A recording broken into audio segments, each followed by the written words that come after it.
আসসালামু আলাইকুম প্রিয় ভিউয়ার্স, আপনারা দেখতে পাচ্ছেন সুন্দর লাইটিং করা একটি রাস্তা।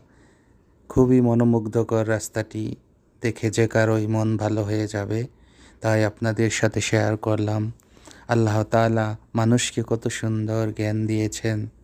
এই জ্ঞানকে সুন্দরভাবে কাজে লাগালে পৃথিবী হবে বাসযোগ্য, পৃথিবী হবে সুন্দর। কিন্তু মানুষ ঘৃণায়, প্রতিশোধে এই ছোট্ট জীবনে যুদ্ধ বিগ্রহ নিয়ে ব্যস্ত। এই সুন্দর ভবনকে করে তোলে অসুন্দর। আসলে আমাদের ক্ষণস্থায়ী জীবনে এগুলো করা উচিত নয়। অরণ্য লোকালয় হয় মানুষের শ্রমে, দাবানল জ্বলে ওঠে মানুষের ক্রোধে। লোকালয় অরণ্য হয় ঘৃণায়, প্রতিশোধে। তাই আমাদের উচিত অন্তর থেকে সকল ঘৃণা ও প্রতিশোধ পরায়ণতা বর্জন করা। ধন্যবাদ সবাইকে সাথে থাকার জন্য।